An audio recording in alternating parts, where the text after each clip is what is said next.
Hey everybody, I'm Peter Bond. I'm the co-host of this show. Welcome to another episode of Consumer Engagement in the Omnichannel World.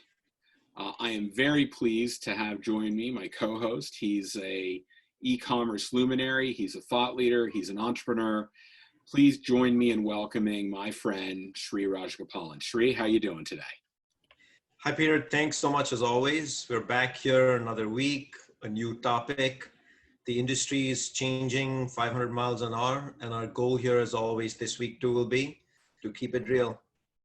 Yeah, I Sri and agree. PVSB. Thanks, Sri. I agree with you, and I think we've got a real humdinger of a topic this week because it's on everyone's mind, right? Here we are in May 2020. Can you believe it's May already? Wow, the year is flying by. Sunshine behind me, Peter. Well, I'll tell you this. Things that you and I have been talking about is, particularly around e-commerce, was e-commerce really just about Amazon's decisions, whether they were going to win or lose? And the question is e-commerce still omni-channel at this point? Well, how consumers have been engaging with brands and choosing to be able to get their products has changed dramatically in the last 2 months. We have experienced what I know you refer to, and I agree, in the industry as a black swan event. It's unpredictable, it's very rare, and we don't know where we are in the process. I've seen some dramatic numbers. I know our mutual friend Don posted something just yesterday saying e-commerce may be as much as 27% of total sales here in the US now, and how people are choosing to collect their products. Well, they're experiencing new things, and whether they'll go back to the old way ever again, I don't think they will. But the question is, where will we settle out? So it's time for retailers, in particular the ones that are brick and mortar, that have seen some very difficult times over the last couple of months, to start to embrace omni-channel in a renewed purpose. So let's start with a very simple question. For our listeners, Sri, what, from your perspectives, does the term omnichannel actually mean? So, Peter, thanks for asking the question. What does the term omnichannel mean? In 2020, it's quite surprising to me that I still get asked that question quite a bit. Sri, what is omnichannel, especially from more senior executives? So let's try and get a definition in place. What does omnichannel mean? Because omnichannel has actually been around for 2 decades, ever since an internet browser was created and people could even browse things online. So a simple definition is, it's the ability for a consumer to browse or shop, but to be able to engage with products just where they want, when they want, and how they want. So they could be lying in bed with a tablet, with their phone, with their desk, with their laptop computer, could be on a website, could be on an app. For example, they could be on the Amazon app, they could be on the Walmart app, which of course, given the Black Swan event that you referred to in the last 60 days, has been incredibly popular. With the number of downloads it's had has exceeded any other app in the history of Apple in the last 60 days at least. So I think that is like phenomenal. But bottom line, it's about where the consumer wants to shop, when they want to shop, how they want to shop, and when they want to receive it, how they want to receive it, where they want to receive it. But one of the things we need to keep in mind at this stage is, consumers in general engage with brands very differently today. And some channels play a very distinct role in serving up content for consumers to browse, learn about a brand. Some are strictly shopping channels, some are for price comparison, some are for pickup outlets only. When you bring all of these together and you put the consumer at the center, that's what omni-channel shopping in retail is all about. Yeah, that's our definition. I can't agree more, Sri. And what I liked you saying, and to agree what you didn't say, is it didn't necessarily mean you had to be able to buy it in a digital format. It means that you were informed on the path to purchase, because there are many brands that for numerous reasons, they're perishable products, they're controlled substances, that transactions can occur online. But informing and helping the consumer on that path to purchase still makes it omni-channel. So the next question is, where do you see the state of the CPG industry in this omni-channel shopper world, and what is the new reality? So to me, Peter, I think you and I share the same view on this is the industry is actually way behind where it needs to be. And as a whole hasn't adopted omni-channel as a behavior. It's adopted omni-channel as a marketing vehicle, maybe about 5 years ago or half a decade ago. And CPG traditionally follows its largest customer bases. The large customer bases previously were always retail, primarily anchored in store. And as they've started moving traditionally in bits and trickles and pieces for an occasion, CPG hasn't actually followed them where they need to be. As a result, I feel there are few retailers where we've seen this movement take place ahead of the curve Mhm. who have actually been glowing in the current Black Swan event moment the last 60 odd days. But what I want to emphasize is based on what's happened in the last 60 days, there's going to be a certain segment of our population that has moved to online shopping and is not going to come back to the in-store model. By no means am I saying that's every single shopper who's shopping online because they have no choice, but a certain segment, well, you referred to a percent earlier as we started this episode today. That number is real, Peter. And therefore, I'm going to say omnichannel shopping and omnichannel behavior is our new reality, and it's not going to change, folks. This is the future of CPG and retail, omnichannel. Yeah, and what I would add to that, Shri, from my perspective, is how consumers embrace that will be to a degree on a category by category or vertical by vertical basis. There are some where they will continue to, once available, go back to a physical world to some degree or not, but in some areas they're going to find it so radically convenient to embrace e-commerce shopping that there's no reason for them, even when the safety concerns are mitigated. So Peter, I want to actually give an example to your point, right? So Yeah. we don't leave people hanging with, is the new reality only one way or the highway kind of. So Peter referred to certain categories. If you think about food and bev, especially refrigerated grocery, produce, I'm actually convinced post the epidemic, people are going to come back in store. They want to touch and feel their lettuce, their carrots, their tomatoes, even view their meat inside the refrigerated shelf. But let's talk about chocolate. Let's talk about cornflakes, things that are shelf stable in a box that can be brought to your home, but you're still making it part of a basket behavior trip. There's absolutely no reason you're going to spend time putting it on your list and picking it up in store. Yes, produce, some refrigerated meat, you are going to go back in store. Odds are pretty high. But other forms of food and bev, no, you've already experienced an amazing thing. You're not going to give up amazing. Yeah, Shri, I'm a cook and I love choosing my own produce. And even in this pandemic, I've not been terribly pleased with the grocery shoppers through a number of different platforms and the quality of the produce that they're collecting. So yeah, that's one where I embrace what you're saying completely. So why don't we talk what aspects of shopping you think are going to change forever as a result of this pandemic? So we kind of alluded to categories and what may change with categories. I, for one, do believe from a produce standpoint, people will come back in store. So that aspect of shopping goes back to its make the list remotely and then head over to the store to touch and feel and pick up what you want and maybe even evaluate the freshness, things of that nature. Virtually outside of that, Peter, things that don't need touch and feel, I feel that aspect of shopping might actually completely change forever. But forget about the actual transactability of the product. I think learning about an innovation, value shopping, bargain hunting, price-based shopping, the social conversation about a certain brand or even down to a certain SKU, referring, what used to be a referral from a friend now is a social conversation primarily for all practical purposes. Sitting and conveniently ordering it from your balcony or perhaps your couch while watching a show, maybe even in the future buying something during a show with an ad that pops up at the bottom. Maybe you're transiting in your 2-hour commute and all of a sudden you're asking yourself a question now. That commute, I'm going to take advantage of it and finish my shopping behaviors because now I know exactly how I want to shop, where I want to shop, whereas yesterday I didn't. To me, these are priceless and have completely changed how a consumer thinks. And there is an outcome. Amazon has been winning by providing these things to the consumer forever. But Target was the next one, which kind of threw their darts on the board and have started scoring points with the consumer. But Walmart has taken a giant leap forward in the last 60 days, including merging their grocery and Walmart.com app.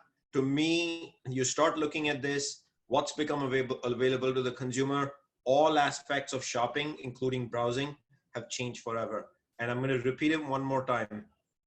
Guys, omnichannel is today's retail reality. You absolutely have to begin a shopper's journey thinking of this. So that begs another question, Sri, and thank you for that. What are the different forms of omni-channel shopping? I mean, I hear many different ways to do that. Everything from, think of the old world, if I drive to the store, I bring my shopping list, I walk in, all the way to everything's decided online. From your perspective, what are the key components of this spectrum of omni-channel shopping?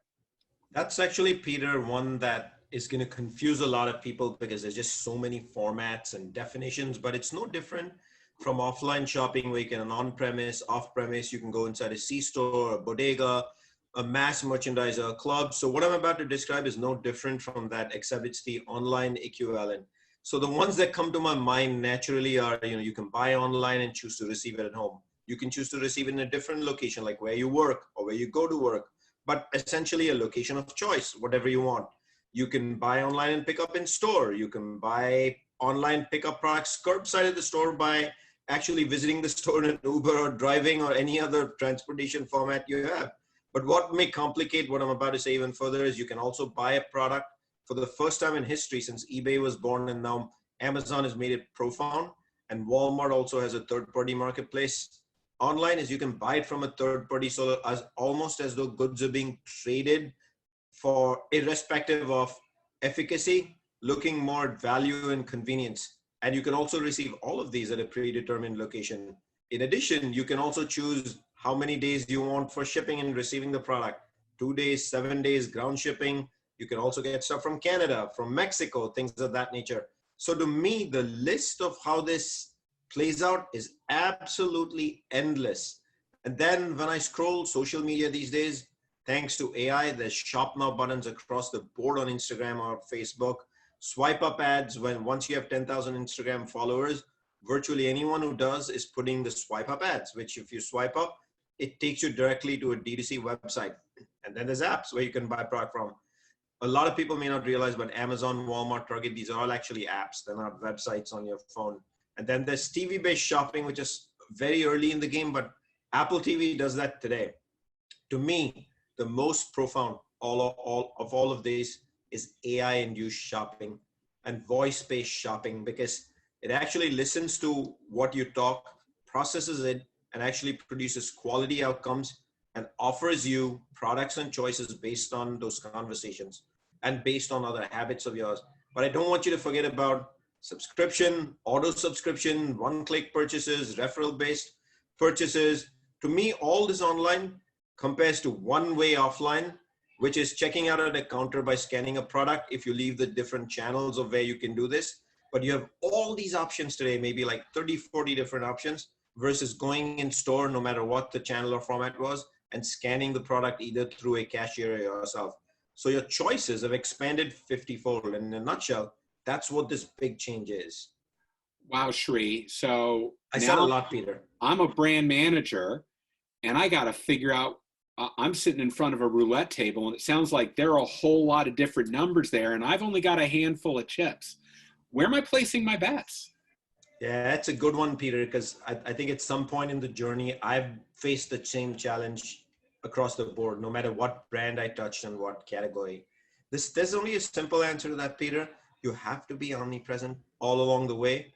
As omnichannel shopping develops further and further and further, the word that comes to my mind for a brand marketer is seed to distribution, as well as now with voice and AI, consumption. In a previous life, seed was where you've invested a lot of time because sales took over distribution, and that too was outsourced to a retailer or D2C. you touch all of that, and AI and voice give you the stories and consumption and habits. All of these things matter. What does it mean for a marketer though, based on what you just asked me, right? Things like R&D, they got to understand that innovation has to deliver value for the consumer inside out, as it's going to be price shopped, value shopped. It's actually going to be socially discussed before being shopped. And the interesting thing I would tell you about the packaging is we obsessed a lot about how it looks on a shelf, but not having a QR code as an example, or a modern version of a QR code that someone can quickly scan with their modern smartphones to be able to talk to the brand, offer some ratings and reviews, opinions, get questions answered, maybe even traceability in the future. That would be a mistake to not do something like that. To me, the success of omnichannel largely depends on how well brands and marketing twist and turn. It's less in the hands of commercial salespeople or in the hands of retailers. Retailers have the fulfillment impact, which is really the bottom end of the supply chain to worry about. But to meet the consumer's needs and demands, building a new SKU, advertising changes, hyper-targeted changing based on hyper-targeted changing metrics such as impressions, all of these things are going to change radically to me. And a brand owns 85, 90, I don't want to quantify it with a number, but the change will be directly proportional to how well a brand manager changes and meets the consumer and is omnipresent with his or her brand all along the way. You know what, Peter, I can keep going on and on and on about what the brand manager needs to do. The list is endless, but I think the key message we want to leave people with is it's omnichannel. You have to be present all along the way in the shopper journey. Sounds like I'm going to need a lot more chips as a brand manager, but I understand. And you don't have to sell me on the incredible potential that QR codes present to help connect brands with shoppers. I find it rather ironic that right now, two of the biggest technologies for connecting and actually engaging shoppers are both QR codes and SMS. Absolutely. I think the last century called and they'd like their technology back, but in any event. So let's get back to someone we mentioned at the beginning, the behemoth in Seattle. So what is Amazon's role in this ecosystem? What should brands be doing? I know we talked a little bit about it last week. What should they be considering about Amazon? So to me, this whole omni-channel behavior, we owe Amazon for actually getting us there in terms of a consumer and exposing us to the weaknesses of not having convenience and not being able to easily shop or browse based on value. I won't even say shop, I'll say browse based on value, making shopping lists based on value, the whole notion of being able to receive product where we want at the time frame that we want to, and things of that nature. It's Amazon's relentless, absolutely relentless push to be able to throw the dice on the game, to be able to test and learn, and then if they fail, to fail cheaply and actually take it on the chin and move on and go on to the next new innovation without giving up as though the world had just came, is why we have this omni-channel behavior today. So that's been Amazon's role in the journey. To me, without the Amazon revolution, there is no digital commerce in the first place. Many tried, many came. If you go back in history, 20 years ago, I think you probably recall, I think you and I were working for it, and then My Web Grocer, or was it Web Grocer? I forget. Webvan. They came and left. Webvan, thank you. Chicago-based, I think. Yeah.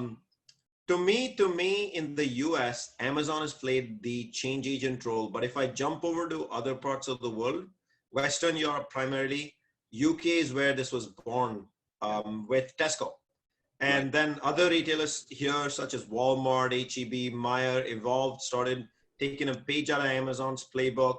And I will tell you categorically that Amazon's not the only omni-channel player in the game anymore. When they bought Whole Foods, they actually became a true omni-channel player because they have the in-store footprint now. And then I now notice in the last 90 days, there's been an enormous push to integrate Prime now into Whole Foods, and it's actually happened. So Amazon is the one that pushed the consumer with this opportunity to learn that convenience and value is realistic in digital commerce. And now with Whole Foods, they're a true omni-channel retailer. Well, the question will be in the grocery space, particularly, Sri, while everybody's now ready to adopt and we're seeing incredible explosive growth, the question is, can somebody make money at it? Because That's probably a lot of why Peapod decided to exit the Midwest. And to my knowledge, the only grocery e-com retailer that's really been able to make a financial go of it has been Fresh Direct in New York City. And that's because they spend most of their time dropping off 60 orders in an apartment building and not most of their time driving between houses to drop off one order here and one order there. So definitely some challenges to be made. And I have no doubt that Amazon's going to figure out a way to turn this into a profitable venture. I think to me, Peter, maybe you and I should come back and have a whole discussion, like another episode, just on the economics of digital commerce. Because I feel when we say, are we going to make money? Answering that question is a very tricky one, because our definition of are we making money today is entirely built in a CPG brand based on the in-store dynamics. So our head has been programmed hard into a certain brand P&L, a Sure. brand net margin, things of that nature. So the question in my mind that you and I probably need to look at and kind of put the facts out there is, can you make money, or are you going to be making lesser money or more money based on your existing brand P&Ls? And I think you can answer that question now. Yeah. But I think we look at item level economics and have that question. It's a reset of the mindset. I think it's a great tease for a future episode that we'll come back to. So with the topic at hand, we've talked about how brands are going to have to invest against many different things to be successful in omnichannel. The question is, how will that impact how brands are spending dollars against media and advertising in particular? So, you go back 20 years, advertising was all about print and TV, mass media, and congratulations, most brands have now evolved into the digital world. So I'm the last one that's going to tell you brands haven't evolved away, because most actually have. But I think there's a very profound change that hasn't come by yet, which is the training of agencies, creative, was primarily on the basis of creating large scale emotion, because TV and print and TV-based mass media reach the masses, like they reach millions of consumers in a given change. So any emotional advertising that you create has to be able to appeal to a large body, large population. Digital is virtually one household or one consumer at a time based on their habits, which is a completely different marketing skill than the former. So in my humble opinion, large agencies have not evolved to move away from that. So, when I hear Professor Scott Galloway publicly, repeatedly on No Mercy, No Malice, whether it's on Vice TV or the various podcasts that he's on, talk about how brands are getting awards that they probably don't deserve from agencies, like a self-created award for emotional advertising to the masses, whereas they should be giving a consumer what they want. I totally agree with Scott Galloway that that's the reality. That old model in advertising of creating an emotional ad and then getting an award for it and sitting in Cannes. Imagine you can't even have Cannes this year. So we're in a different ballgame now. To me, the fact that you can pinpoint a consumer based on very personal demographics, and you can also retarget and be very persuasive with custom ads, not just with any ad that comes on TV again and again and again, but it lends to conversion going up, AKA the consumer clicks, they look, and now you have influencers, ratings and reviews, socialized messaging and conversations on brand. What used to previously be MLM models is now available to all marketers, because that's ratings and reviews. The old school, I'm simplifying it down here, but if you thought about it, social conversations about a brand via ratings and reviews and FAQs is the old school MLM. And to me, there is no doubt that scale media is now slowly becoming irrelevant and being replaced by personalized marketing. So if you're a marketer, folks, you need to live in the digital moment. And that digital moment is not, I've got my Google SEM in my marketing mix and putting 3 sergeant stripes. It's, do you understand the difference between emotional mass advertising and individualized, personalized marketing? Now, the moment I use the word personalized, the lashback that I typically get, oh, it's going to cost me millions. This is not about costing and things of that nature. This is about reshaping the industry for delivering value to the consumer and means and mechanisms that they want. Streaming video versus live videos, the next big change that I now see. Concerts. They may or may not happen in the format that they, can you imagine a concert with social distancing that you go to watch? It's going to get less relevant. While I shouldn't say irrelevant, it's going to get significantly less relevant. So come on, brands, step up to the plate. Yeah, how can you get crushed at the front of the stage by all the fans if there's social distancing? No, There I you agree go. completely. That's a good outcome, Peter. You won't get crushed. I know. I'll add to this. I think about even 10 years ago how much advertising was driven by purchasing based upon demographics.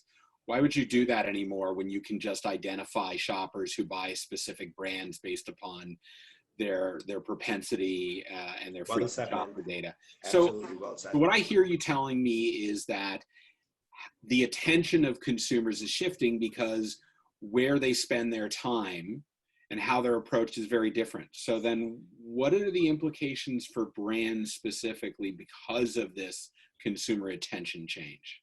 I'm going to simplify this down in just a few sentences. So human attention is reducing. Attention span for watching an ad and engaging is already shrinking.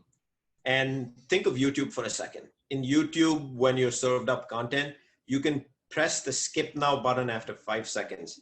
Marketers, you have to be able to attach yourself in the future to the 5-6 second ad.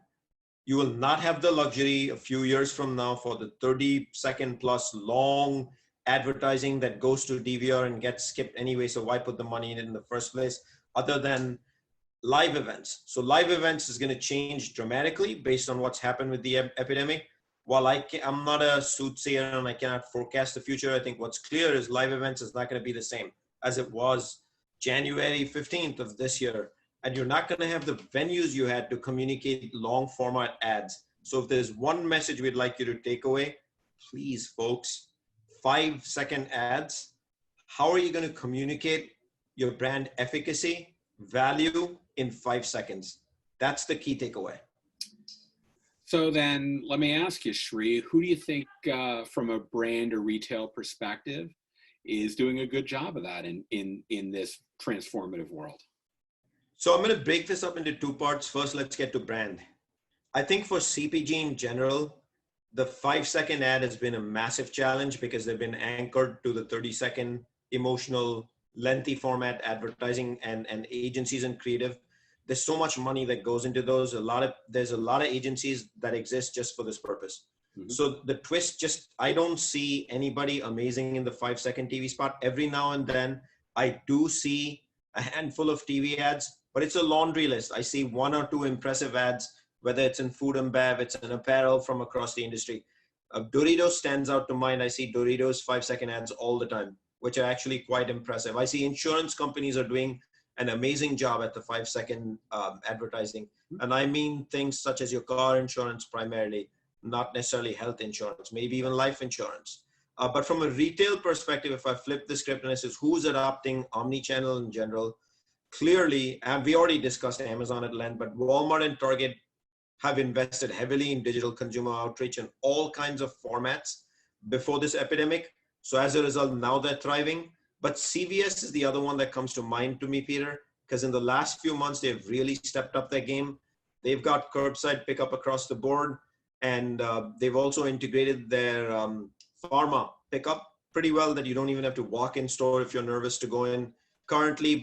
And then there's a lot of regional chains like HEB, Meyer, Workfront, who I have personally worked with, leaders there, and I'm aware of the digital habits that they've inculcated close to 5 years ago.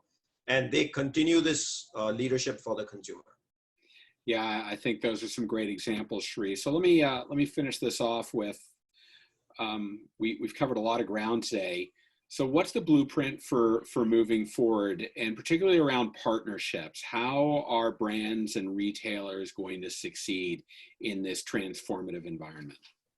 So when it comes to the blueprint, we addressed it right up front. You have to be omnipresent, and I would say a large part of this, I want to say responsibility to the industry sits on a brand's hand. So I want to be very clear about that.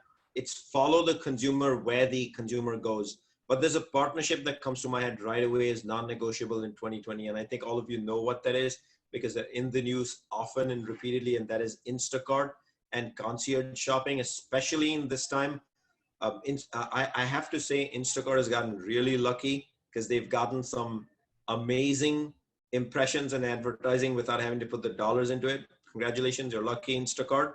But concierge shopping is definitely going to make a difference in the future. Now, nobody should interpret that again as, oh my gosh, there'll be 1 million concierge shoppers. We have to remember in the industry we work, a 1% change is a big number. And a 1% change can be the difference between a yes and a no. Often because the industry is some big percent of the GDP in our country. So to me, that is the one partnership everyone really needs to put their attention into. Outside of that, to me, SEM is another area. Like if as a CMO, you are not in the middle of your SEM and having an opinion on Google versus Amazon, things of that nature, you're already kind of letting the bus pass by at 800 miles an hour. AI and voice is not to be missed at all. That should be part of your blueprint. Now, I'm not asking you or suggesting go tomorrow morning and make 50 Alexa skills. It's for you to figure out what are those touch points where it makes sense on voice. AI has already been in place last 5 years. Please don't give privacy as an excuse, because AI has been around and it's already being leveraged by Facebook for quite some time at this stage. So, but if I put all this in a box in terms of a blueprint and partnerships, and I say, is this going to be easy? No, it's not a traditional strength. Outside of Amazon and a handful of retailers we've discussed, and it's not a traditional strength of executives or brand marketers in the first place. So the best way I would suggest to get into any of this is use partners who are experts, learn, and then grow into it yourself. Yeah, I absolutely agree, Sri. And Instacart's a very interesting one for retailers because they're committed to building a very homogeneous experience. And for a retailer, the question is, if you're trying to build your own customer experience, how do you coexist in a world with Instacart? And there are many different schools of thought. We've talked about it in the past in some of our conversations, and I'm sure we'll continue it in the future. But this has been a great conversation today. I want to thank you, Sri, for walking us through this. We've got an exciting session coming up next week. We're going to be joined by our first guest. Yay, you don't just have to see Sri and me all the time. But we're going to be joined by John Jessup, who's the CEO of a company called Reputation Studio. And the topic is going to be how brands build and maintain their positive reputation in this world where everybody has a connected device and everybody can stress an opinion. So what I'm going to say to you is, in the meantime, you can always follow us on social media, notably LinkedIn and YouTube. Just look below the screen here at hashtag Sri and me, Sri and PVSB. I'm PVSB, so hashtag Sri and PVSB. And again, Sri, I want to thank you and thank all of our followers. Wish them all well in these crazy times.